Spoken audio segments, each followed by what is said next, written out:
NTA ഇനി result ഉള്ളടുത്ത് പഠിക്കാം. Neethu's academy, the best language academy in Kerala. വരാൻ ആഗ്രഹമുണ്ടോ?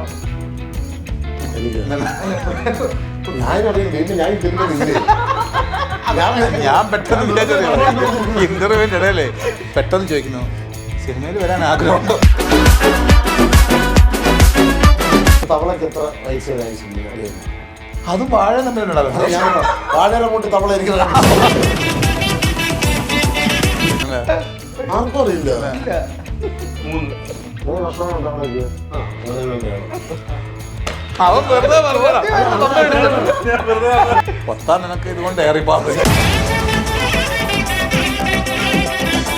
ഈ അച്ഛൻ മകൻ കോംബോയിലെ ഏറ്റവും രസകരമായി എടുത്ത എന്തെങ്കിലും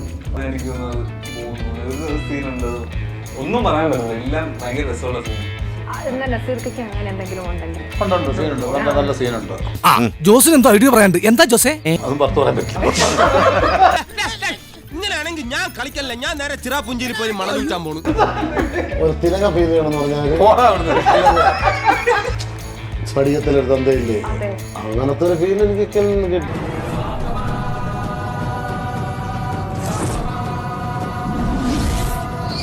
ഇവരെല്ലാ സിനിമയ്ക്ക് വേണ്ടി നിന്നവരാണ്. എല്ലാവർക്കും ഭയങ്കര പാഷനാണ് സിനിമ. അതിൻ്റെ ഒരു ആത്മാർത്ഥത അവരിലെല്ലാവരിലും ഉണ്ട്. നമുക്കെന്നെ പോസ്റ്റർ ഇട്ടിട്ടുണ്ട്, ടിക്കറ്റ് കയറിയിട്ടുണ്ട്, സിനിമ പരസ്യം അനൗൺസ് ചെയ്തു. അറിയാമല്ലോ, ഇതെല്ലാം അറിയാമല്ലോ. അപ്പൊ എന്നെ പോലെ ഭാഷയില്ല നീ പറഞ്ഞാൽ. ഞാൻ പറഞ്ഞത് എന്റെ നീ ഒന്നും പണയണ്ട. എനിക്ക് പോകാൻ പറ്റാതെ ഞാൻ പറഞ്ഞു വിട്ടിരിക്കുന്നതും അല്ല റെക്കമെൻഡ് ചെയ്തിരിക്കുന്നത് പിഷാരടി ആയിരിക്കും. എന്നിട്ട് അവൻ പറയും, നല്ല റേറ്റ് മേടിച്ചോളും കേട്ടോ, കുറയ്ക്കരുത്, നിങ്ങൾ നിങ്ങളുടെ സ്റ്റാൻഡേർഡ് കീപ്പ് ചെയ്യണം. സംഭവം ഞാൻ അറിയാം, ഞാൻ റേറ്റ് കൂട്ടി പറയുമ്പോഴത്തേക്കിന് ഇവനെ തേടി പോകും. അങ്ങനെ പതുക്കെ ഞാൻ സൈഡ് ആവുക എന്നുള്ളത് കുറച്ച് വൈകിയ ഞാൻ അറിഞ്ഞത്.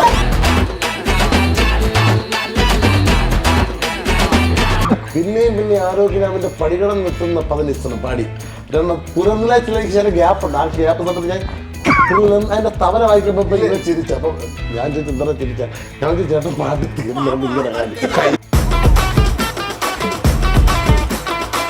നമുക്കെല്ലാവർക്കും കണക്ട് ചെയ്യുന്നൊരു സിനിമയായിരിക്കും ഈ സിനിമ കാണുമ്പോൾ. ഇത് ഞാൻ നേരത്തെ പറഞ്ഞ പോലെ ഇത് ഞാനാണല്ലോ എന്നൊക്കെ തോന്നുന്ന രീതിയിലുള്ളൊരു കണക്ഷനും കാര്യങ്ങളൊക്കെ ഉള്ള പടമാണ്. തീർച്ചയായിട്ടും ഇത് എന്താ പറയുന്നത് വെച്ചാൽ ഇതിനകത്ത് ഞാൻ നമ്മൾ ഭയങ്കര താരമൂല്യമുള്ള, നിങ്ങൾ ചിരിക്കുകയാണ് ഞാൻ സീരിയസ് ആയിട്ട് കാര്യം പറയുമ്പോൾ. നിങ്ങൾ വേറെ ഇന്റർവ്യൂ ആണോ? ഞാനിവിടെ പറഞ്ഞുകൊണ്ടിരിക്കുമ്പോ ഇവരിത് പറഞ്ഞോണ്ടിരിക്കും. ഞാൻ വേറെ മേഖല അല്ല, ഞാൻ സത്യം ഞാൻ ഉദാഹരണം ഞാൻ മാറ്റിൽ നിന്ന് പോയിടാ.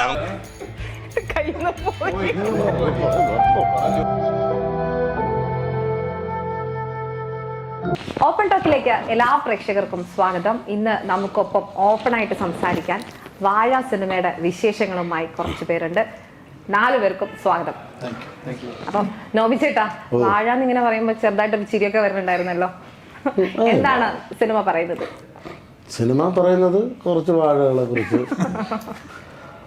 രസകരമായിട്ടുള്ള ഒരു സബ്ജക്റ്റാണ് വാഴ. വരെ എല്ലാവർക്കും റിലേറ്റഡ് ആയിട്ടുള്ള ഒരു സ്റ്റോറി ആയിരിക്കും.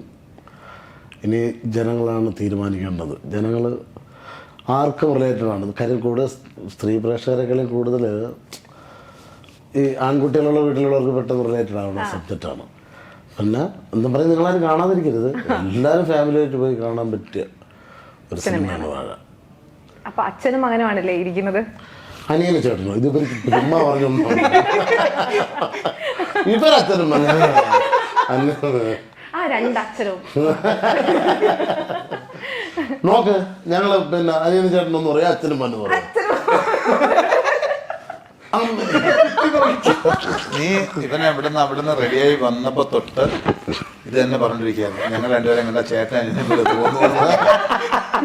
എനിക്കറിയായിരുന്നു എത്ര ഇത് ചെയ്താലും ഇവന്റെ മുഖത്ത് അപ്പന്റെ ഭാവം മാറൂല.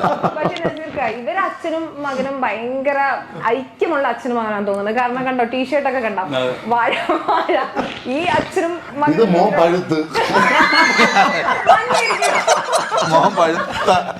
പഴുത്ത് ഇനി പഴം പറയും.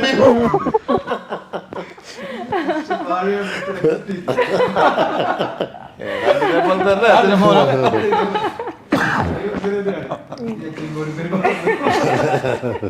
അപ്പൊ എന്താണ് നസീർക്ക് മാത്രം ഇതിലിങ്ങനെ വ്യത്യസ്തമായിട്ട്? ഭയങ്കര ചതിയായി പോയി. ഞാനിവിടെ വന്നപ്പോഴാണ് ഇത് കണ്ടത്, ഇവര് 3 പേരും ഇട്ടിരിക്കുന്നത്. അതല്ല, പുള്ളി ഭയങ്കര കോസ്റ്റ്. ഏതൊരു വീഡിയോ എടുത്താലും ഒരു ഫോട്ടോ എടുത്താലും കണ്ടുവയ്ക്കുന്നു അതിന്റെ രീതിയിൽ എവിടെയെങ്കിലും ചില തിളങ്ങണം, അത് നിർബന്ധമാണ്.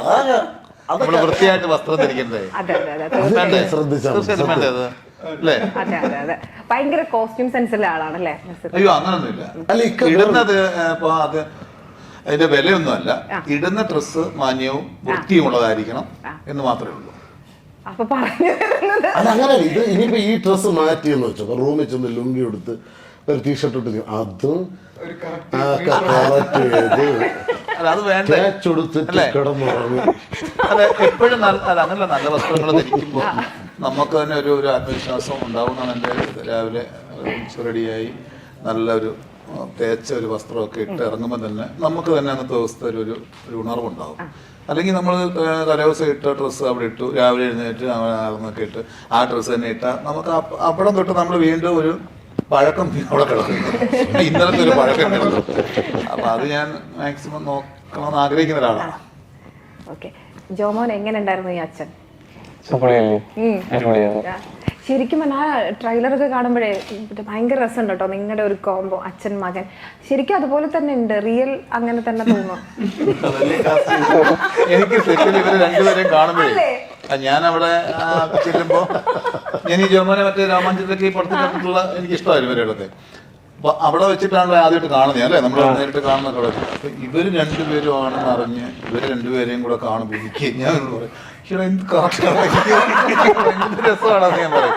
അല്ലെ തോന്നുന്നു, അത് ആ കാസ്റ്റിംഗ് ഭയങ്കര രസമായിട്ട് തോന്നി. അല്ല വേറെ സംഭവം അറിയാമോ, ഇപ്പൊ നമ്മൾ ഫസ്റ്റ് ദിവസം ചെന്ന് ഇവരെല്ലാവരും ഭയങ്കര ട്രാക്ക്, പിന്നെയാണ് ഞങ്ങൾ ചെന്നത് അച്ഛന്മാര് വിവര സംഭവങ്ങൾ എടുത്തനുസരിച്ച് അപ്പോഴാണ് ഇതാണ് പിന്നെ ഇക്കടവൻ, അവനാണ് മിത്ത്, എനിക്കിവൻ, ഇങ്ങനെ ഓരോരുത്തര ഇതിപ്പം അപ്പോഴാ സമയത്ത് നമുക്കൊന്നും ഫീൽ ചെയ്തില്ലെങ്കിൽ പോലും പിന്നീട് അങ്ങോട്ട് 4-5 സീൻ കഴിഞ്ഞപ്പോഴേ എല്ലാവർക്കും വേറെ സിമിലാരിറ്റി നമുക്ക് ഫീൽ ചെയ്യും. എല്ലാവരും കാണുമ്പോൾ ഭയങ്കരമായിട്ട് സിമിലാരിറ്റി ഫീൽ ചെയ്യും. അസീസും മറ്റൊരായിട്ട് പിന്നീട് ഒരു ബന്ധമല്ലാതെ ഷിജുവും അസീസും പിന്നീട് നോക്കുമ്പോൾ ഒരേപോലെ ഇരിക്കുന്നവര്. നമ്മൾ അസീസിനെ വേറെ മുഖം ചിന്തിക്കുന്നു, ഷിജുവിനെ വേറെ മുഖം. ഇവരെ അച്ഛനും മോനായപ്പോ പിന്നെ ഒരുപോലെ ആയി പോകും.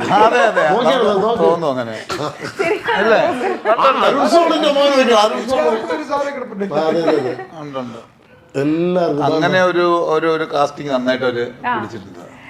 ശരിക്കും പറഞ്ഞു കഴിഞ്ഞാൽ നിങ്ങൾ എല്ലാവരും ഭയങ്കര തമാശയുടെ ഭയങ്കരമായി നിറഞ്ഞു നിൽക്കുന്ന ആളുകളാണ്. ടെലിവിഷനിലാണെങ്കിലും എല്ലാ മീഡിയയിലും, സോഷ്യൽ മീഡിയ ആണെങ്കിലും എല്ലായിടത്തും. അപ്പോൾ ഈ ഒരു ലൊക്കേഷനിലേക്ക് വരുമ്പോൾ എങ്ങനെയായിരിക്കും? ഭയങ്കര രസമായിരിക്കുമല്ലോ, കൗണ്ടറുകളുടെ ഒരു പൂരം തന്നെ ആയിരിക്കുമല്ലോ. എങ്ങനെയായിരുന്നു? ഇത് രണ്ട് തലമുറയായിട്ട് തന്നെ മാറി എന്നുള്ള തമാശ അവരവരുടെ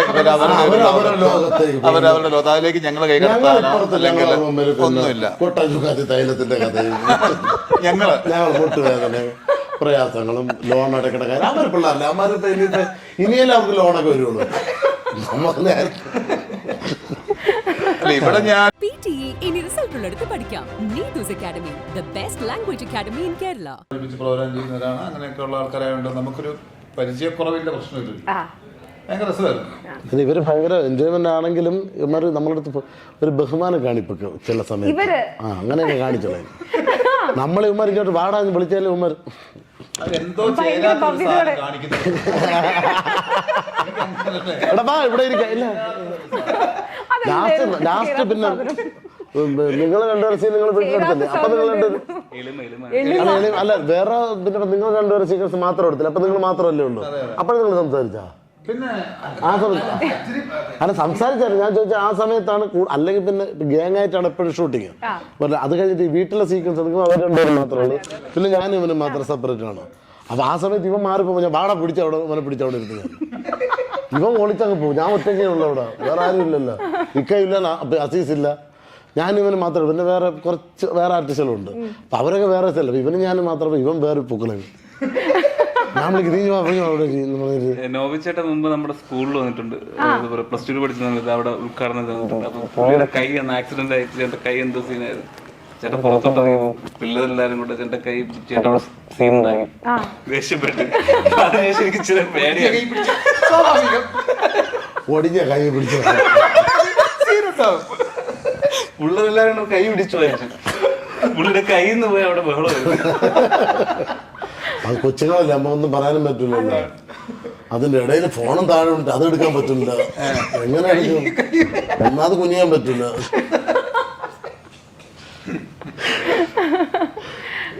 അപ്പോ അങ്ങനെ ഭയങ്കര പേടിയായിരുന്നു.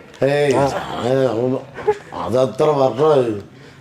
പക്ഷെ ഇപ്പോഴും ഓർത്തിരിക്കുകയാണല്ലേ. എനിക്ക് തോന്നുന്നറിയോ, പരസ്പരം അങ്ങോട്ടും ഇങ്ങോട്ടും ശല്യപ്പെടുത്തണ്ട അല്ലേ എന്ന് വിചാരിച്ച് മാറുക എന്നുള്ളതേ ഉള്ളൂ. അവരെ ശല്യപ്പെടുത്തണ്ട, നമ്മളെ ശല്യപ്പെടുത്തണ്ട. അത് ഇത് സത്യത്തിൽ അവരുടെ ലൊക്കേഷനിൽ ഞങ്ങൾ ചെന്നതാണ്. അവരുടെ ലൊക്കേഷൻ ആയിരുന്നത്. അവരെ അവിടെ അടുത്ത് വിളിച്ച് അവർ ഇടയിൽ ഞങ്ങൾ കുറച്ച് പേര് മറ്റേ എന്താ പട്ടാളത്തിന് ലീവിന് വന്ന ഒരു ആനന്ദാണെങ്കിലും ഡയറക്ടർ ആണെങ്കിലും ആനന്ദനെ കണ്ടിട്ടില്ലേ, ഭയങ്കര സ്കെൽറ്റാണ് ആള്, പയ്യനാണ്. ഇവരുടെയൊക്കെ കമ്പനിയാണ്. അതേപോലെ ആനന്ദിന് നമ്മളെ അടുത്ത് നിൽക്കാൻ പറ്റില്ലല്ലോ. ഇവര് നമ്മളെ കുറച്ച് സീനിയർ എന്നുള്ള ഒരു ഇതുണ്ടല്ലോ. അപ്പൊ ഇവരൊക്കെ തമ്മിൽ ഭയങ്കര വാടാ പോടാ എടാ വിളിയൊക്കെ. നമ്മള് പഴയ പോലെ സാർ ആൻസർ എന്നൊക്കെ പറഞ്ഞു പഴയ എന്നൊക്കെ പറഞ്ഞ് ആ സൈഡിൽ പോകണം. നമുക്ക് ശരിക്കുംല്ലേ നോബി ചേട്ടാ, ഇവരുടെ അടുത്ത് നമുക്ക് പഠിക്കാൻ എന്തൊക്കെ കാര്യങ്ങളായിരുന്നു ശരിക്കും ഇവരുടെ അടുത്ത് നിന്ന് പഠിച്ചെടുത്ത കാര്യങ്ങൾ ഇപ്പൊ പറഞ്ഞല്ലോ? അല്ല ഇപ്പോഴത്തെ തലമുറ പണ്ടത്തെ പോലെ അല്ലല്ലോ. ഇപ്പോഴത്തെ തലമുറ എന്ന് പറഞ്ഞാൽ എല്ലാവരുമായിട്ടും സഹകരിച്ച് എല്ലാവരുമായിട്ട് ഇടപെട്ട് പോകുന്ന പിള്ളേരാണ്. ഇപ്പം ഇവരൊക്കെ ജോമനൊക്കെ വേറെ പടം ചെയ്തെങ്കിൽ പോലും ഒരു സിനിമാ നടനം എന്നുള്ള ഇതൊന്നും അല്ലായിരുന്നു അവരവിടെ. ഇവരോട് അഭിനയിച്ച കുറേ പിള്ളേരെല്ലാം പുതിയ പിള്ളേരല്ലേ, ഇവന്മാരെല്ലാവരും അവരെ ചേർത്ത് നിർത്തിയാണ് അഭിനയിച്ചല്ല. എല്ലാം കുറെ പുതിയ താരങ്ങളുണ്ടായിരുന്നു. ഇവരൊക്കെ കൊച്ചിലെ പോലെ സിനിമകളിലല്ല, അമിത്തൊക്കെ ചെറുതിലെ പോലെ കൊണ്ടുപോലെ സിനിമയിൽ അഭിനയിക്കണമെന്നാണ്. അപ്പോൾ ഇവർക്ക് അങ്ങനെ ഒരു ഇതില്ലായിരുന്നു. ഷിജു ആയാലും ഇവരെല്ലാവരും ആ രോമാഞ്ചമൊക്കെ കഴിഞ്ഞ് നിൽക്കുന്ന സമയമാണ്. ഇന്നത്തെ പുതിയ ആളൊന്നും ഉമ്മരവന്മാരൊക്കെ ഭയങ്കരമായിട്ട് കമ്പനി എടുപ്പിച്ചു.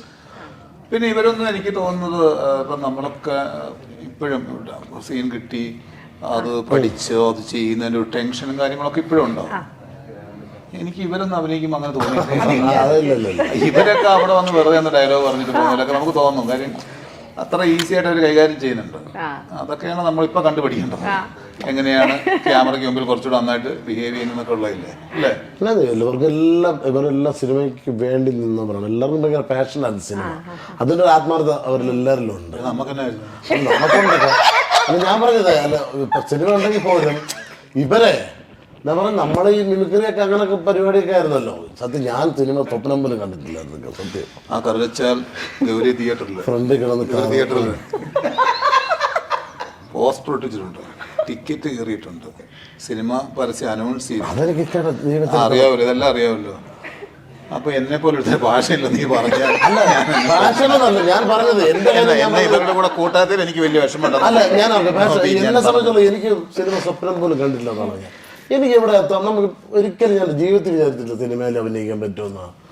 അങ്ങനെ ഒരു ബാക്ക്ഗ്രൗണ്ട് ഇല്ല, ഇപ്പൊ ആർക്കും കാണില്ല. പക്ഷെ ഞാൻ അങ്ങനെയുള്ള ആളാണ്. ആഗ്രഹമില്ലായിരുന്നല്ലേ? അങ്ങനെ ഇല്ലായിരുന്നു. സത്യമാണ് ഞാൻ പറഞ്ഞു. ഞാൻ ആഗ്രഹിച്ചിട്ട് കാര്യമില്ല, കിട്ടുമല്ലെന്ന് ഉറപ്പുണ്ടല്ലോ. അത് തമാശ. അപ്പം സീരിയസ് ആയിട്ട് കാര്യം പറയുമ്പോൾ വേറെ സാധനമുണ്ട്. ഇനി ചിരിക്കുക ഞാൻ കുറച്ച് പിന്നെയും പിന്നെ ആരോഗ്യനാവിന്റെ പാടുന്നുണ്ട്.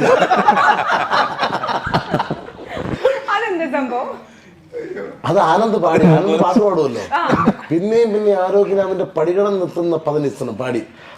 പുറന്നിലേക്ക് ചില ഗ്യാപ്പ് ഉണ്ട്. ആ ഗ്യാപ്പ് സമയത്ത് ഞാൻ അതിന്റെ തവല വായിക്കുമ്പോ ഇങ്ങനെ ചിരിച്ച. അപ്പൊ ഞാൻ ചോദിച്ചു എന്താ ചിരിച്ച? ഞാൻ ചേട്ടൻ പാട്ട് തീർന്നുകൊണ്ട് ഇങ്ങനെ കാണിച്ചു. അവന് പാടാനും പറ്റില്ല, കിടന്ന് കറകൾ എവിടെ പാടും. ഇനി ഏത് ചാനലിൽ എന്റെ പകുതി പാടത്തെ ഞാൻ നേരത്തേക്കും പിടിക്കും. ചേച്ചാ അനത്തെ എന്തേട്ടാ ഞാൻ പറഞ്ഞ മറ്റേ പകുതിയാണ്ട് ഇവിടെ പാടാൻ നമ്മുടെ രണ്ടുപേരും പാടിയാലോ? അത് ആനന്ദ് വരും. ഞങ്ങളെ പാടിയ ഉള്ള ആനന്ദം പോകും. ഇതിന്റെ ചെറിയൊരു വിഷയം. ശരിക്കും ഇവര് പറയുന്ന പോലെ നിങ്ങളുടെ വേർഷൻ എങ്ങനെയാണ്? ഇവരുടെ അടുത്ത് നിന്ന് എന്തൊക്കെയാ പഠിച്ചത്? ഒന്നുമില്ല, ഇല്ല ഇതൊക്കെ പഠിക്കാൻ പറ്റൊന്നുമില്ല. പിന്നെ അവസാനത്തെ കുറച്ച് സമയത്താണ് നമ്മൾ കുറച്ചുകൂടെ സംസാരിക്കുന്നത്. ക്യാരക്ടർ ഇതുകൊണ്ടായിരിക്കാം. ചുമ്മാ നടന്നു പോകുമ്പോൾ ഞാൻ നോക്കിയത് മറ്റേ ഭയങ്കര ദേഷ്യം, നമ്മൾ എന്താ ചുമ്മാ ദേഷ്യം എന്ത് പരിപാടി. പക്ഷെ പിന്നീട് നമുക്ക് മനസ്സിലാക്കി ഓക്കെ പുള്ളി അതിന്റെ ക്യാരക്ടറിന്റെ പരിപാടികളെല്ലാം പിടിച്ചാണ് പുള്ളി നടക്കുന്നത്. അങ്ങനെയാണ് പുള്ളിയില്ല ആ വക. ഇപ്പൊ നമ്മൾ ഈ ജഡ്ജ് ഇങ്ങനെയുള്ള കുറച്ച് കാര്യങ്ങൾ ക്യാരക്ടർ ബിൽഡ് ചെയ്യാൻ അങ്ങനെ ചെറിയൊരു മിസ്റ്റേക്ക് ഉണ്ടാ പറഞ്ഞറിയോ. നടക്കുമ്പം ഭയങ്കര ദേഷ്യം തോന്നി എന്ന് പറഞ്ഞില്ലേ, ക്യാരക്ടർ പിടിച്ച് നടക്കുന്നതല്ല, മറ്റേ ലോൺ അടയ്ക്കേണ്ടതിൻ്റെ അപ്പുറത്ത് കൊടുക്കേണ്ട ചിട്ടിക്കാരന്റെ പൈസ, ഇതെല്ലാം ഓർത്തിട്ട് ആ ടെൻഷനിൽ പൊക്കോണ്ടിരിക്കുന്നത്. നിങ്ങൾക്ക് കാണുമ്പോ അത് ക്യാരക്ടർ പിടിച്ചാണെന്ന് തോന്നും. അത് അങ്ങനെയല്ല, അത് ജീവിതമാണ്. അല്ല പിന്നെ വേറെ പിന്നെ ഇക്കയ്ക്ക് ഇപ്പൊ ഗെറ്റപ്പും കൂടെ ചേഞ്ച് ആയപ്പോ വേറൊരു മുഖമായി, ദേഷ്യ മുഖം. ചായ കൊണ്ട് കൊടുത്താലും ദേഷ്യപ്പെട്ടു നോക്കും. പക്ഷെ ചിരിച്ചോന്നാണ് നോക്കണം. പക്ഷെ മുഖം അങ്ങനെ ആയപ്പോ പക്ഷെ ആ ക്യാരക്ടർ എല്ലാം കൂടെ കൊണ്ട് ആരൊക്കെ ഒരു തിലക ഫീൽ ചെയ്യണമെന്ന് പറഞ്ഞാല് ഇവനൊക്കെ കൂടി എനിക്ക് ഓരോന്ന് മേടിച്ചു തന്നല്ല സത്യം. ഒരു കടുവാച്ചാക്കണം ഒരു എനിക്ക് പറഞ്ഞുകൂടെ, എന്റെ ഒരു ഒബ്സർവേഷനിൽ എനിക്കത് പറയുന്നതിനൊക്കെ. അല്ല നമുക്ക് ഒരു കാണുന്ന ഒരു ഫീൽ ചെയ്യുമല്ലോ. അപ്പൊ അങ്ങനത്തെ ഒരു തന്ത ചെടി സ്ഫടികത്തിലൊരു തന്തയില്ലേ, അങ്ങനത്തെ ഒരു ഫീൽ എനിക്ക് കിട്ടി. എനിക്ക് ഈ അന്വേഷിപ്പിൻ കണ്ടെത്തും കണ്ടു കഴിഞ്ഞപ്പം അതിനു മുമ്പ് ഞാൻ ഇന്റർവ്യൂ എടുത്ത് പോയതാ, പിന്നെ കണ്ടു കഴിഞ്ഞപ്പോ ഒരു ഇടിയൊക്കെ കൊടുക്കാൻ തോന്നി. അല്ലേ ഇത് പടം കണ്ടു നോക്ക്. ഉറപ്പായിട്ടും നല്ല ക്യാരക്ടറാണ്. നമുക്കൊരു എന്താ പറയാ, ഒരു നടൻ നിലയിലൊക്കെ നമുക്ക് ഇപ്പോഴത്തെ കിട്ടുന്ന വേഷങ്ങളിൽ ഏറ്റവും എടുത്തു വെക്കാൻ പറ്റുന്ന ഒരു ക്യാരക്ടർ. ഈ ഇക്ക പറഞ്ഞല്ലോ ഈ സിനിമയിൽ അഭിനയിക്കാൻ ഒരുപാട് ഇഷ്ടപ്പെട്ട് ആഗ്രഹിച്ച ഒരു സമയം, ആ സമയം ഇപ്പൊ ഇവിടെ എത്തി നിൽക്കുമ്പോൾ ഒരുപാട് നല്ല കഥാപാത്രങ്ങൾ നമ്മളെ തേടി വരുന്നുണ്ടല്ലോ. ആ ഒരു സമയത്ത് എപ്പോഴെങ്കിലും തോന്നിയിട്ടുണ്ടായിരുന്നോ നമുക്ക് ഇങ്ങനൊരു സമയം ഉണ്ടാവും, അങ്ങനെ ചിന്തിച്ചിട്ടുണ്ടായിരുന്നോ? എപ്പോഴെങ്കിലും വേണ്ടാന്ന് തോന്നിയിട്ടുണ്ടോ? ശുഭാപ്തി വിശ്വാസക്കാരനാണ് ഞാൻ. ഇപ്പൊ കിട്ടിയില്ലെങ്കിലും കുറച്ച് കഴിഞ്ഞിട്ടാണെങ്കിലും അത് വന്നു ചേരും എന്നൊരു വിശ്വാസക്കാരനാണ് ഞാൻ. അതിനുവേണ്ടി ശ്രമം നടത്തുന്ന ഒരാളും കൂടിയാണ്. വന്നു ചേർന്നത് ഇപ്പം വന്നു ചേർന്നത് നല്ലതെന്നാണ് ഞാൻ വിശ്വസിക്കുന്നത്.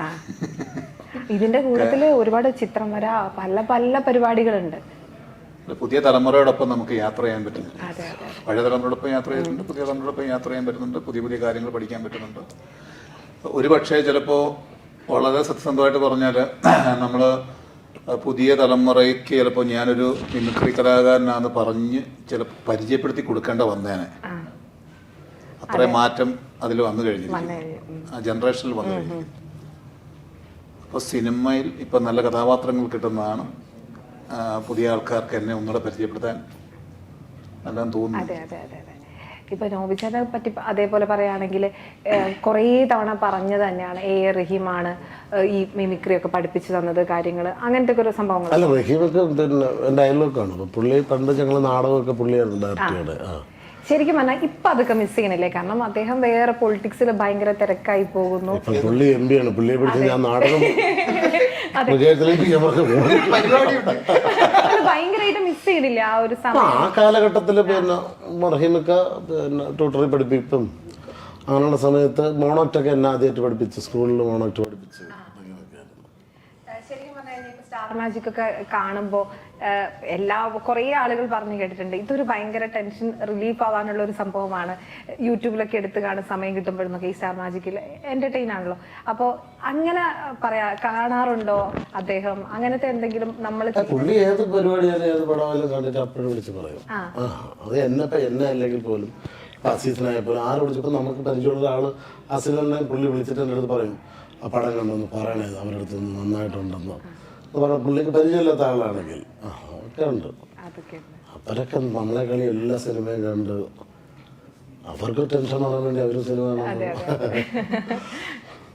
ജോമോൻ ഈ ഗുരുവായൂർ അമ്പല നടയില് ശരിക്കും പറഞ്ഞാൽ ജോമോൻ വരുന്ന സമയത്തൊക്കെ ഭയങ്കര കയ്യടിയാണ്. ഭയങ്കരമായിട്ട് എന്റർടൈൻ ചെയ്യിച്ച കുറേ സീനുകൾ ഉണ്ടായിരുന്നു. അപ്പോൾ ഈ സിനിമ ഇറങ്ങിക്കഴിഞ്ഞതിന് ശേഷം ഏറ്റവും കൂടുതൽ അഭിപ്രായങ്ങൾ വന്നത് എങ്ങനെയായിരുന്നു? അതിനൊക്കെ കണ്ടത് മെയിനായിട്ട് ആ പക്ഷിരാജന്റെ സീനൊക്കെ സിനിമയിൽ ഉണ്ടാവുമെന്ന് ഞാൻ ഡൗട്ടായിരുന്നു. തിയേറ്ററിൽ അത് കണ്ടപ്പോഴത്തേക്കും ആൾക്കാരെ റെസ്പോണ്ട് കണ്ടപ്പോഴത്തേക്ക് ഒരുപാട് സന്തോഷമായി. പിന്നെ ഇൻസ്റ്റാഗ്രാം ഫേസ്ബുക്കിലൊക്കെ ഒരുപാട് പേര് മെസ്സേജ് അയക്കാറുണ്ട്, വിളിക്കാറുണ്ട്, അഭിപ്രായങ്ങൾ പറയാറുണ്ട്. ഹാപ്പിയാണ്. Ladies or boys?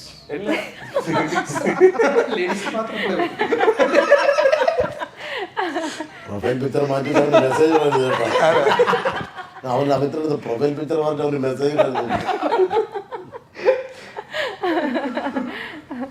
എങ്ങനെയാണ് ലോബി ചേട്ടാ ഇവർ ഗുരുവായൂരമ്പല നടയിൽ കണ്ടിട്ടുണ്ട് ഈ പറഞ്ഞ സംഭവമൊക്കെ എന്തായാലും? എല്ലാം നമ്മളെ പിള്ളേരല്ലേ അതിനകത്ത് അഭിനയിച്ചേക്കണം. ശ്രീകൃഷ്ണ ഒഴിച്ച് മറ്റേ നമ്മളെ പഴയ പുള്ളിയായിട്ട് വർക്ക് ചെയ്തിട്ടില്ല. ബാക്കി എല്ലാവരും നമ്മളായിട്ട് വർക്ക് ചെയ്തവരല്ലേ. അതുകൊണ്ട് ആ ലൊക്കേഷനിൽ ഒരുപാട് പേരുണ്ടല്ലേ ഈ സിനിമയിലും. പിന്നെ വിപിൻ ചേട്ടൻ അടക്കം ഇവന്മാരെ ഗ്യാപ്പിലാണ് ആ പടം ചെയ്തത്. ഇവന്മാരെ ഗുരുവായൂർ അമ്പല നടയിലെ അതിന്റെ ഗ്യാപ്പിലാണ് ഇവന്മാർക്കൊന്ന് ഇതാവാൻ വേണ്ടി എടുത്ത പടമാണ്. അതിൽ ഞങ്ങളെ വിളിച്ചു.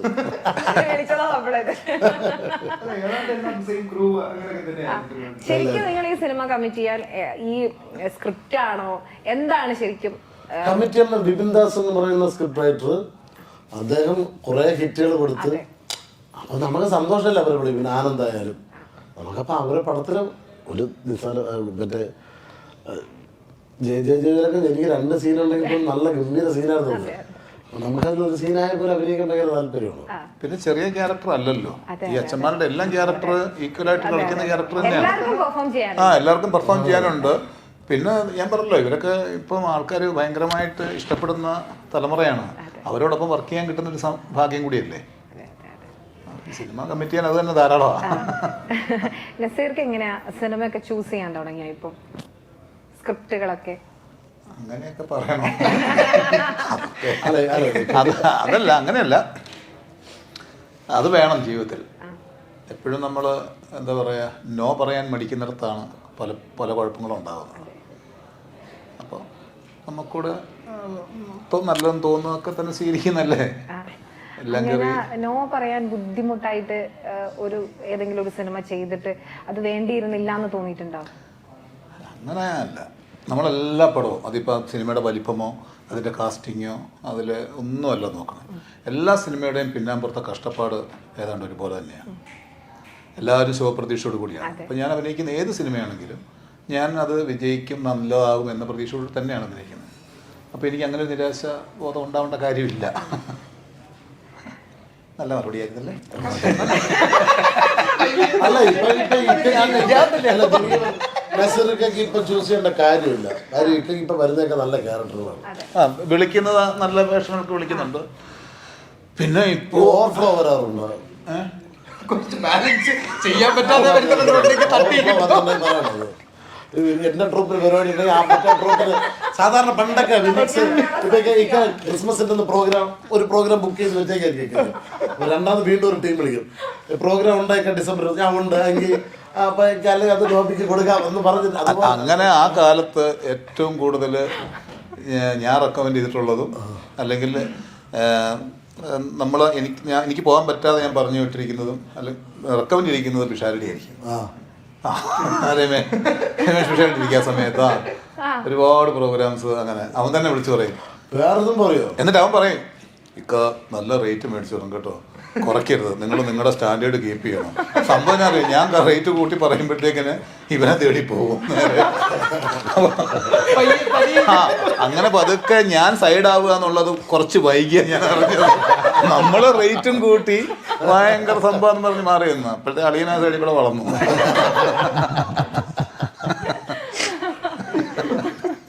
ഓവർഫ്ലോ പറഞ്ഞ സാധനങ്ങളല്ലേ വീതം വെച്ച് കൊടുക്കുക. ഒരു ഓപ്ഷൻ ഉണ്ട് അല്ലേ? നല്ല പ്രോജക്റ്റിന്റെ ഭാഗമാകുക എന്നൊക്കെ ഉള്ളതാണ് സന്തോഷം അല്ലേ. നമുക്ക് എന്തെങ്കിലും ചെയ്യാൻ വേണം. അത് വെറുതെ ഒരു എണ്ണത്തിന് ഒരു സിനിമ എന്ന് പറയുന്നൊരു കാര്യമില്ല. അത് കുഴപ്പമില്ല. അതല്ല, ഞാൻ ഇത്ര ഇതൊക്കെ പറഞ്ഞിട്ടേ നിങ്ങളുടെ എല്ലാം മുഖത്തെ ഷോക്ക് അടിച്ച പോലെ ഞാൻ നോക്കുമ്പോൾ നീ ഭയങ്കര സീരിയസ്, അവൻ ഭയങ്കര സീരിയസ്, ഇവനും സീരിയസ്. അപ്പൊ ഞാൻ ഇനി പറഞ്ഞു കുഴപ്പമില്ല. ഞങ്ങൾ ചിരിച്ച് വരുമ്പോ സീരിയസ് ആവുള്ളൂ. ഞങ്ങളിങ്ങനെ ചിരിച്ചിങ്ങനെ ചിരി കംപ്ലീറ്റ് ചെയ്യാനുള്ള ഒരു അവസരം തരുന്നില്ല.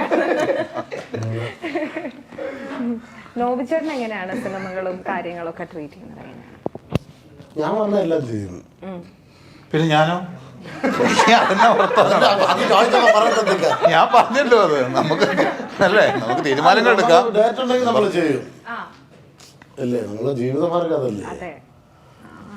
അതിപ്പോ വേണ്ടെന്ന് പറഞ്ഞ ആരും ഒരിക്കലും നിൽക്കില്ല.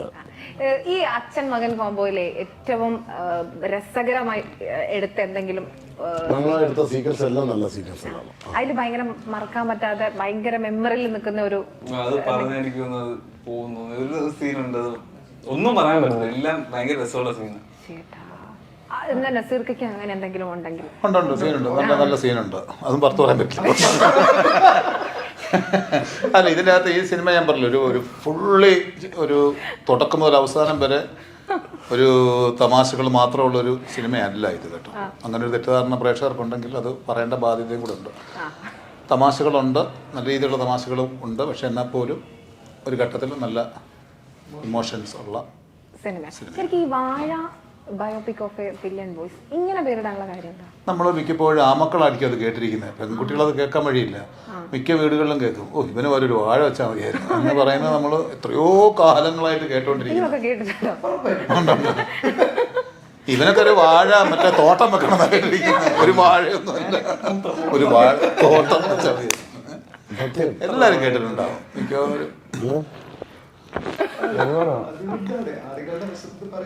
പിന്നെ വാഴ എന്ന് പറയുന്നത് ഇതിലും നല്ലത് അതായിരുന്നു. അത്രയും കാര്യം വാഴ എല്ലാം ഉപയോഗിക്കാം, ഫുൾ യൂസ്ഫുൾ. അതൊക്കെയാണ് പറഞ്ഞ സമാധാനിക്കുക. എന്തൊക്കെയോ പറയണമെന്നുണ്ട്, പക്ഷെ അങ്ങനല്ല. നമ്മള് വാഴയെ സംബന്ധിച്ചിടത്തോളം അല്ല, വീട്ടിൽ വാഴയില്ലേ, തരണുണ്ട്. അയ്യോ അറിയില്ല, ഞാൻ ഇവിടെ കണക്കില്ല വാഴയ്ക്ക്. വാഴയ്ക്ക് കണക്കില്ല. വീട്ടിൽ നമ്മളെ വീടിന്റെ പല സൈഡിലും വാഴ കാണും. അങ്ങനക്കില്ല, സത്യമല്ലേ. കൂട്ടത്തിൽ ഒരു വാഴ നമ്മൾ നട്ടാലും കിളിച്ച് കിളിച്ച് കുറെ വരും. നമ്മൾ ഒരിക്കലും ശ്രദ്ധിക്കും. നമ്മൾ വാഴ ശ്രദ്ധിക്കുന്നത് സദ്യ കൊടുക്കുക, ഇല കീറാതെ വിട്ടുമ്പോഴും നമ്മൾ വാഴ ശ്രദ്ധിക്കണം. പിന്നെ ഒരു കൊല വരുമ്പം അത് കാറ്റത്ത് പോകാതിരിക്കാൻ വേണ്ടി തൂണ് കൊടുക്കത്തില്ല. വാഴ ശ്രദ്ധിക്കേണ്ട കാര്യം അത് വളർന്നോളൂ. അവിടെ തെങ്ങാണെങ്കിൽ പോലും നമ്മൾ പറയും അവിടെ 5 തെങ്ങുണ്ട് കേട്ടോ, 6 തെങ്ങുണ്ടെന്നൊക്കെ പറയും. വാഴ നമുക്ക് രാവിലെ ഒരു പൊതിച്ചോറ് വേണമെങ്കിൽ ടക്കൻ നമ്മൾ വാഴ തേടി ആശ്രയിച്ച് അങ്ങോട്ട് പോകും. ഇത് എത്ര വാഴ ഉണ്ടെന്ന് പോലും വെള്ളം പോലും ഒഴിക്കാറില്ല വാഴയൊന്നും. വാഴ കൃഷി നടത്തുന്നവർ മാത്രമേ ഇടയ്ക്ക് വെള്ളം ഒഴിക്കുക, അല്ലാതെ വീട്ടിൻ്റെ പറമ്പിക്കുന്ന വാഴ ആരും വെള്ളം ഒഴിക്കുക. അല്ലെങ്കിൽ പിന്നെ ലാസ്റ്റ് പാത്രം ഒഴിക്കുക, വെള്ളമെടുത്ത് ഒറ്റ അങ്ങോട്ട് അതേ ഉള്ളൂ. അതല്ല കിടിലം വാഴയായിരിക്കും വലിയ. പണ്ട് ഞങ്ങൾ അതിനറിയോ ഒരു സെക്കൻഡ് സൈലന്റ് അടിക്കുന്നിട്ട് എന്ന് ചിരിക്കുന്നത്, അത് വിഷ്വൽ ചെയ്തതാണ് ആ വാഴയുടെ വലിപ്പം. അല്ല, ആ വാഴ വലിയ വാഴയായിരിക്കും. അടുക്കളയുടെ സൈഡിൽ പാത്രം കഴിക്കുന്ന വാഴ വലിയ വാഴയായിരിക്കും. ഞങ്ങൾ ഈ വലിയ വെള്ളപ്പൊക്കം വരുമ്പോൾ ഞങ്ങളെ വീട്ടിൻ്റെ അവിടെയൊക്കെ കുറെ വാഴ പൊടിയും അവിടെ പോയി വെട്ടിയിട്ട് വാഴയിൽ ചങ്ങാടം ഉണ്ടാകും. ഒരു 5 വാഴത്തറ വെച്ചിട്ട് അതിനകത്ത് കമ്പിടിച്ച് അന്ന് വിചാരിച്ച വാഴ സിനിമയിൽ അഭിനയിക്കും. അതുവരെ വാഴ എല്ലാവർക്കും അങ്ങനെ റിലേറ്റ് ചെയ്യാൻ പറ്റുന്നൊരു കഥയായിരിക്കും. എല്ലാ അച്ഛന്മാർക്കും ഇത് റിലേറ്റ് ചെയ്യാൻ പറ്റും. ഇത് ഞാനാണ് അല്ലെങ്കിൽ ഇത് ഞാനാണെന്ന് തോന്നും. ശരിക്കും പറഞ്ഞാൽ ഈ വാഴ സിനിമ പറയുന്നത് ഒരു പാരന്റിങ്ങിനെ കുറിച്ചാണോ? അപ്പനും മക്കളും തമ്മിലുള്ള ബന്ധത്തെക്കുറിച്ച് തന്നെയാണ്. പക്ഷെ ആ മക്കളുടെ കഥയാണിത് ശരിക്കും. ഇതിൽ നമ്മൾ പറയണത് ആൺമക്കളുടെ കഥയാണ്, അവരുടെ കഥയാണ്. ശരി, നസീർക്ക് എങ്ങനെയുള്ള ഒരു പാരന്റാണ്? ഞാൻ ഭയങ്കര ഫ്രണ്ട്ലിയാണ്. എൻ്റെ ഉപ്പായും ഞാൻ തമ്മിൽ ഭയങ്കര ഫ്രണ്ട്ലി ആയിരുന്നു. എന്നുവെച്ചാൽ നമുക്ക് എന്ത് പറയാനുള്ള സ്വാതന്ത്ര്യമുള്ള ഒരു പിതാവിൻ്റെ മകനായിരുന്നു. എൻ്റെ മക്കളുമായിട്ട് ഞാൻ ഭയങ്കര കമ്പനിയാണ്. ഇപ്പം എത്ര വയസ്സായി? 33. ചോദിക്കണ്ടായിരുന്നു.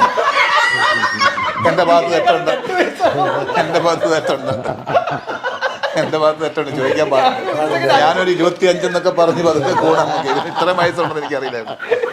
ഇത് ഞാൻ ഷൂട്ടിങ്ങിന് മുമ്പ് അറിഞ്ഞിരുന്നെങ്കിൽ ഞാൻ ഒന്ന് ആലോചിച്ചത്. ഞാൻ മക്കളായിട്ട് നല്ല കമ്പനി, നല്ല ഫ്രണ്ട്ലിയാണ്.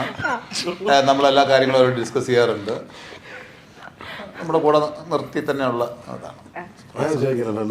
അച്ഛൻ്റെ അടുത്ത് ചോദിക്കണം മക്കളെ വരട്ടാറുണ്ട് ഇല്ല നോബിച്ചേട്ടൻ എങ്ങനെ? അത് ഞാൻ പറഞ്ഞത് ഓരോരുത്തർ മക്കളെ വരട്ടാറുണ്ട് ഇല്ല ഇന്നേ വരെ ഞാൻ ചൂരലെടുത്ത് എൻ്റെ കുഞ്ഞിനെ ഒരു അടി കൊടുത്തിട്ടില്ല. ഞാനല്ല, ഞാൻ പറഞ്ഞൊരു കഥയാണ്. വരട്ടിയിട്ടില്ല, ഒന്നും ചെറിയ ചൂടായിട്ട് സംസാരിച്ചിട്ട് പോലുമില്ല. പിന്നെ കുട്ടികളെ വരട്ടില്ല, ഞാൻ തോക്ക വെച്ചിട്ട് ഞാൻ ചൂട് ഒരട്ടറുണ്ട്. പിന്നെ ഒന്നും ചെയ്യുന്നില്ല, കാര്യം ഉണ്ട പറഞ്ഞിപ്പം എൻ്റെ മോനൊക്കെ അയ്യോ ഇങ്ങനെ ഇരിക്കുമ്പം സ്കൂളിലൊക്കെ പോകുമ്പം സാധാരണ ഇങ്ങനെയൊന്നുമില്ലല്ലേ. ഇങ്ങനെ സാധാരണ സ്കൂളിൽ പോകുമ്പോഴൊക്കെ റൂമിൽ വരും. ഞാൻ ഉറക്കം ഞാൻ തലേ ദിവസം വന്ന് കിടക്കുന്ന സമയത്ത് രാവിലെ സ്കൂളിൽ പോകണം. രാവിലെ വന്നിട്ട് 2 അടിയൊക്കെ അടിക്കും, വൈറ്റ് 2 ഇടിയൊക്കെ അടിക്കും. ഉണന്നില്ലെങ്കിൽ തലയെ 2 തട്ടും തട്ടിയിട്ട് അപ്പം പിന്നെ പുള്ളിക്കാരനൊരു ഹോബിയാണ്. ഞാൻ എൻ്റെ ബാഗിൽ നിന്ന് എൻ്റെ പെർഫ്യൂം എടുത്ത് അടിച്ചു തുടങ്ങും. അത് അടിച്ചുകൊണ്ടാണ് സ്കൂളിൽ പോകുന്നത്. അങ്ങനെയുള്ള തലയെ കൊട്ടും ബഹളമൊക്കെ തന്നെയാണ് നോക്കുന്നത്. അല്ലാതെ പുള്ളി ഇപ്പോഴത്തെ തലമുറയല്ലേ. അതെ. സിനിമയിൽ വരാൻ ആഗ്രഹം ഉണ്ടോ? എനിക്ക് ഞാൻ തിരിഞ്ഞു ഞാൻ പെട്ടെന്ന് ഇന്റർവ്യൂവിന്റെ ഇടയിലേ പെട്ടെന്ന് ചോദിക്കുന്നു സിനിമയിൽ വരാൻ ആഗ്രഹമുണ്ടോ? ഞാൻ ഇപ്പൊ വിപിനെ ഒന്നുകൂടെ പോയി സെൻസറിങ് എന്താ ചെയ്യുമ്പോൾ ഉണ്ടോ ആ ചോദ്യത്തിൽ കുഴപ്പമുണ്ട്. അല്ല ഞാൻ നേരത്തെ പറഞ്ഞല്ലോ, ഞാൻ അതല്ല മകന് കുഞ്ഞാണ്, അവനെ അതിനെ കുറിച്ച് അറിയില്ല. പിന്നെ പുള്ളിക്ക് എന്തൊക്കെ ആഗ്രഹങ്ങൾ കാണുമായിരിക്കും, ഇപ്പൊ എല്ലാം അറിയാൻ പറ്റുള്ളൂ. ഈ കോമഡി സംഭവങ്ങളൊക്കെ ആളും ആ കോമഡിയായി ഇവന്റെ താടിക്ക് കെട്ടി കുത്തുകയൊക്കെ ചെയ്യുന്നില്ല, അതാ അവന്റെ കോമഡി. പുള്ളിയൊക്കെ അങ്ങനെയുള്ള ചില സംഭവങ്ങളൊക്കെ ഉണ്ട്. പുള്ളി ഈ ഇടയ്ക്ക് വൈഫ് ഇവൻ ചെറിയ ചുമ അടിച്ചപ്പോൾ വൈഫ് ജോലി കഴിഞ്ഞ് വരുമ്പോൾ ലേറ്റാവും. അപ്പം വീട്ടിൽ ചേച്ചിയുണ്ടപ്പോൾ ഇവൻ പച്ചവെള്ളം കുടിച്ചു. അപ്പം ചോദിച്ചപ്പോൾ അത് ചേച്ചി പറഞ്ഞു ഞാൻ പറഞ്ഞിട്ട് കേട്ടില്ല, പച്ചവെള്ളം കുടിച്ചെന്ന് പറഞ്ഞു. അപ്പം വൈഫ് വന്നിട്ട് വിരട്ടിയിടാ, വൈഫിനെ പേടിയില്ല, എന്നെ പേടിയില്ല. പച്ചവെള്ളം കുടിച്ചോ നീ? ഇല്ല കുടിച്ചൊന്നു. ലാസ്റ്റ് വിരട്ടി കുടിച്ചെന്ന് പറഞ്ഞു. ഒരിക്കലും പച്ചവെള്ളം കുടിക്കരുത്, പച്ചവെള്ളത്തിൽ കൃമിയും അണുക്കളും ഉണ്ട്, അതുകൊണ്ട് ഒരു പച്ചവെള്ളം കുടിക്കാൻ പറ്റില്ല. അതെന്താണ് പച്ചവെള്ളം കുടിച്ചാൽ? പച്ചവെള്ളം കുടിച്ചു കഴിഞ്ഞാൽ കൃമികളൊക്കെ വയറ്റിൽ പോകും, അങ്ങനെ നമുക്ക് പലതരം അസുഖങ്ങളുണ്ടാകും. ഇത് നമ്മൾ പണ്ട് കേട്ടിട്ടുള്ളൂ. അതുപോലെ അവൻ്റെ അടുത്ത് പറഞ്ഞു കൊടുത്ത് ഇങ്ങനെ അസുഖങ്ങളുണ്ടാകും, അതുകൊണ്ട് പിന്നെ ചൂടുവെള്ളം മാത്രമേ കുടിക്കാമെന്ന് പറഞ്ഞു. അതെന്ത് ചൂടുവെള്ളം കുടിക്കണം? ചൂടുവെള്ളം കുടിക്കുമ്പോൾ വെള്ളം ചൂടാക്കുന്ന കൃമികളെല്ലാം ചത്തുപോകും. അപ്പം ചൂടുവെള്ളം കുടിക്കുക. അപ്പം തിരിച്ചു വേണം, അപ്പം കൃമികൾ ചത്ത് കിടക്കുന്ന വെള്ളമാണ് എനിക്ക് തന്നെ.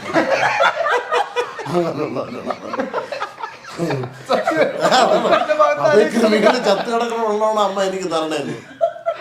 അവൻ്റെ അടുത്ത് എന്ത് പറയാൻ? അവനെ തല തട്ടി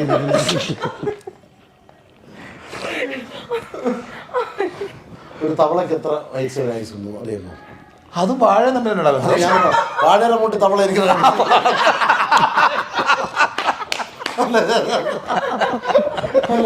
അല്ല ഒരു തവളയ്ക്ക് എത്ര വയസ്സാറില്ല അറിയാമോ?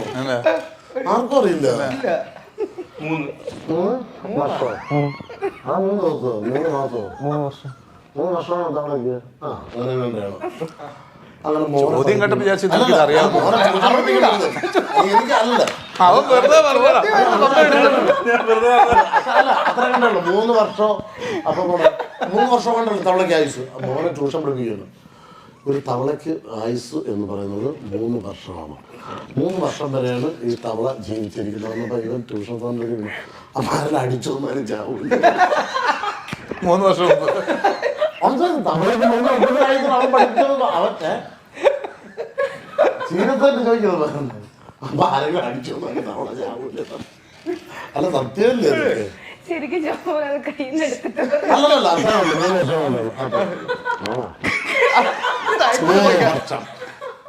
പത്താം നിനക്ക് ഇതുകൊണ്ട് ഏറിപ്പോകാൻ പറ്റും. ഒരു 3 ദിവസമെങ്കിലും ഏറിപ്പോകാൻ പറ്റുള്ളൂ. എന്തായാലും തവള കണ്ടിട്ടുള്ളൂ. അല്ലെങ്കിൽ തവളക്ക് ഇന്ന് പോലെ ക്രാക്കറാന്ന് പറഞ്ഞു തുടങ്ങി.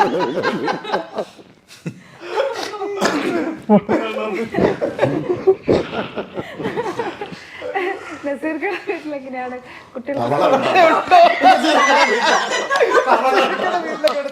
മറ്റേ സിനിമയ്ക്ക് വരുന്നെന്ന് ചോദിച്ചാല് സിനിമ ഉണ്ടോ? ഏതാണ് പോയി സംഭവം പോയി. കുറെ ചോദ്യങ്ങൾ ചോദിക്കാൻ വെച്ചിരുന്നു, അതെല്ലാം റൂട്ട് മാറിപ്പോയപ്പോഴത്തേക്കും കയ്യിൽ നിന്ന് പോയാ. അല്ല ഞാൻ ചോദിച്ചു നസീർക്കയുടെ വീട്ടിലെങ്ങനെയാണ് കുട്ടികൾക്കൊക്കെ സിനിമയിൽ അവർക്ക് ഇപ്പം ഒരാഗ്രഹങ്ങളൊക്കെ തുടങ്ങിയിട്ടുണ്ട്. മൂത്താളിപ്പം പഠിച്ച് ജോലിയായി, രണ്ടാമത്തെ ആളിപ്പം BCom തേർഡ് ഇയർ ആയതേ ഉള്ളൂ. അപ്പം ആദ്യമേ അവർക്ക് അടിസ്ഥാന വിദ്യാഭ്യാസവും ഒരു തൊഴിലും കയ്യിൽ വരട്ടെ, എന്നിട്ട് ഇങ്ങനത്തെ ഇതിലേക്കൊക്കെ എന്നിട്ട് മതി സിനിമ എന്ന് പറഞ്ഞേക്കാണ്. അതാണ് എപ്പോഴും സേഫ് എന്നാണ് നല്ലത്.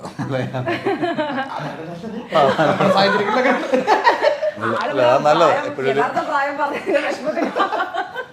ഞാൻ എന്തിനാണ് ചോദിച്ചത്, എനിക്ക് ഇപ്പോഴും ഒരു ബന്ധമില്ല. എന്റെ മുഖത്ത് നോക്കിയിട്ട് എനിക്ക് എത്ര വയസ്സായി, ഞാനാണെങ്കിൽ പരസ്യം വിജയിക്കും കള്ളം പറയണോ പറഞ്ഞിട്ട് അത് ഞാൻ ചോദിക്കേണ്ട ഒരു കാര്യമില്ല. അമ്മ പറയും വേണ്ടായിരുന്നു, കുറച്ച് വയസ്സുണ്ട് കൊച്ചു എന്താന്ന് പറഞ്ഞാൽ മതി. അല്ല അതാണ് ഞാൻ എന്തിനാ ചോദിച്ചത്. അല്ല അതൊന്നും എന്താ അറിയോ, വീട്ടിൽ കണക്ട് ചെയ്യാൻ വേണ്ടിയാ. ഞാൻ എന്റെ മോന്റെ പ്രായമുള്ളൂ എന്നൊക്കെ വിചാരിച്ചിട്ടാണ് ഞാൻ ഇരുന്നത്, മൂത്തവന്റെ ഒക്കെ. അല്ല അപ്പൊ അതുപോലാണെന്നൊക്കെ പറയാൻ വന്നായിരുന്നു ഞാൻ. പക്ഷെ ഇത് കേട്ടപ്പോ ഞാൻ ഷോക്കായി പോയതാ. എന്റെ ഒരു വയസ്സ് കളയാതാണ്.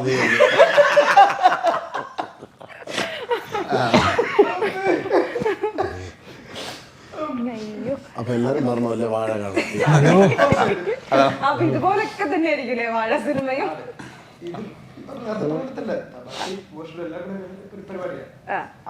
ആറ് പിള്ളേരുടെ അച്ഛന്മാരുടെയും കൂടെ കഥ, പിള്ളേരുടെ മാത്രം സിനിമ, കൂടെ കാണുന്നത് അവരുടെ ഒരു വെർഷനും ഉണ്ട്. അപ്പോ വാഴ പ്രേക്ഷകരിലേക്ക് ഓഗസ്റ്റ് 15 വരാൻ പോവാണ്. സ്വാതന്ത്ര്യദിനത്തിന്റെ അന്നാണ് റിലീസ് ആവാൻ പോകുന്നത്. അപ്പം എന്താണ് വാഴ സിനിമയെ കുറിച്ച് പ്രേക്ഷകരോട് പറയാനുള്ളത്? ഇതൊരു നല്ല സിനിമയായിരിക്കും, നമുക്കെല്ലാവർക്കും കണക്ട് ചെയ്യുന്ന ഒരു സിനിമയായിരിക്കും. ഈ സിനിമ കാണുമ്പോൾ ഇതിൽ ഞാൻ നേരത്തെ പറഞ്ഞ പോലെ ഇത് ഞാനാണല്ലോ എന്നൊക്കെ തോന്നുന്ന രീതിയിലുള്ളൊരു കണക്ഷനും കാര്യങ്ങളൊക്കെ ഉള്ള പടമാണ്. തീർച്ചയായിട്ടും ഇത് എന്താ പറയുന്നത് വെച്ചാൽ ഇതിനകത്ത് ഞാൻ നമ്മൾ ഭയങ്കര താരമൂല്യമുള്ള, നിങ്ങൾ ചിരിക്കുകയാണല്ലോ ഞാൻ സീരിയസ് ആയിട്ട് കാര്യം പറയുമ്പോൾ. സീരിയസ് ആയിട്ട് ഇവിടെ പറഞ്ഞിട്ട് നിങ്ങൾ വേറെ ഇന്റർവ്യൂ ആണോ? ഞാനിവിടെ ഇത് പറഞ്ഞുകൊണ്ടിരിക്കുമ്പോ ഇവരിത്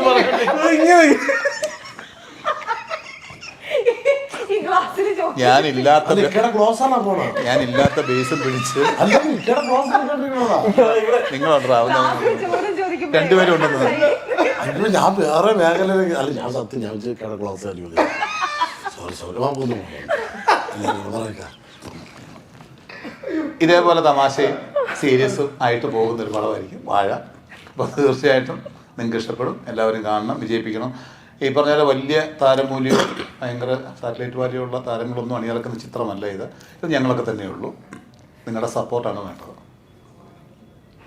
ഇപ്പൊ സീരിയസ് ആയില്ലേ? സീരിയസ്. അതെ, ഈ ജോമോൻ ഉണ്ടല്ലോ ഇന്റർവ്യൂലൊക്കെ ഭയങ്കര സൈലന്റ് ആണ്. വൺ വേർഡിൽ ഉത്തരമൊക്കെ പറഞ്ഞിങ്ങനെ എവിടെയെങ്കിലും മാറിയിരിക്കും. ഇപ്പൊ അതെ ഓക്കെ ശരിയായിരുന്നു. പക്ഷെ സിനിമയിലേക്ക് വരുമ്പോ ആള് വേറെ ലെവലാണ്. പക്ഷെ ഞങ്ങൾ അങ്ങനല്ല, ഞങ്ങൾ ഇവിടെ ഇങ്ങനെ അളിയും. സിനിമ വരുമ്പോ ഒന്നും ഉണ്ടാവത്തില്ല. സിനിമ വരുമ്പോ മിണ്ടാട്ടമില്ല. എന്താണ് ജോമോൻ പറയാനുള്ളത്? കാര്യങ്ങൾ ചോദിക്കുന്നത് ഉത്തരം പറഞ്ഞില്ല. അതല്ല പടം റിലീസ് ചെയ്യുമ്പോ എന്താ പറയാനുള്ളത്? പടം എല്ലാവരും തിയേറ്ററിൽ പോയി കാണുക. നമ്മുടെ ഈ എല്ലാ പയ്യന്മാർക്കും കണക്ട് ചെയ്യാൻ പറ്റുന്ന ഒരുപാട് സീനുകളുണ്ട്. എല്ലാവരും തിയേറ്ററിൽ പോയി കാണുക. ഇങ്ങനെയൊക്കെയാണ് ഒരു പടം പ്രൊമോട്ട് ചെയ്യുന്നത്.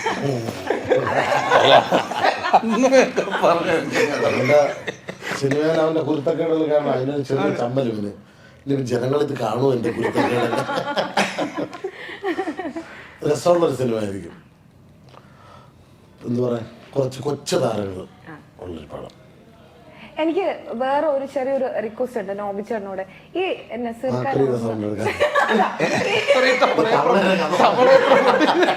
നസീർക്ക ഇപ്പൊ ഭയങ്കര സീരിയസ് ആയിട്ടുള്ള കഥാപാത്രങ്ങളൊക്കെയാണല്ലോ ചെയ്യുന്നത്.